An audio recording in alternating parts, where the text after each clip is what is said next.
Oh hi, good morning! Welcome to my mini vlog. At yan po si Leo. Mas maaga pa po siyang nagigising kaysa sa akin. At iyang kanyang ate at si Machang.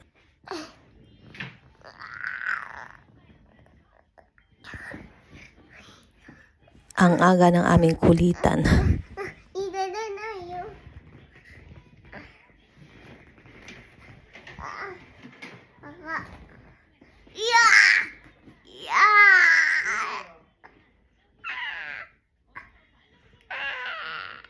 Nguri tayo.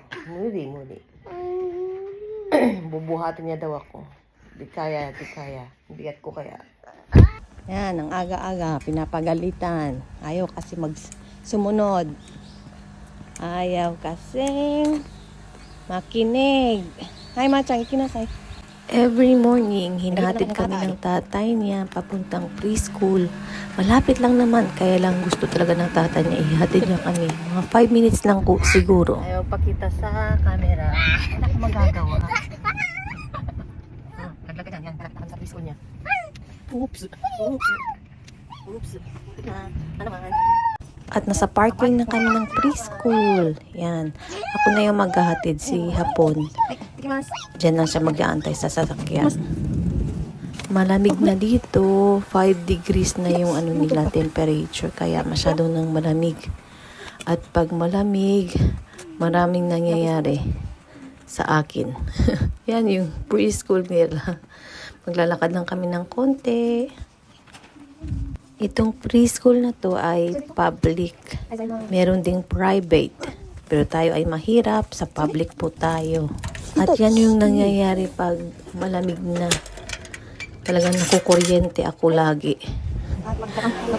Mula 6 months hanggang 6 years old, pwede mong pasok yung anak mo sa preschool nang walang binabayaran. Ang babayaran mo lang is yung pagkain nila, mga 3,000 pesos yata sa isang buwan.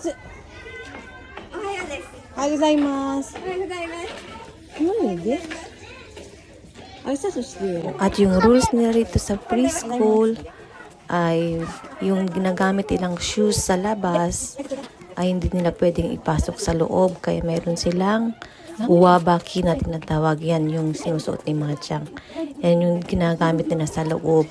Kahit elementary, ganyan din yung rules nila.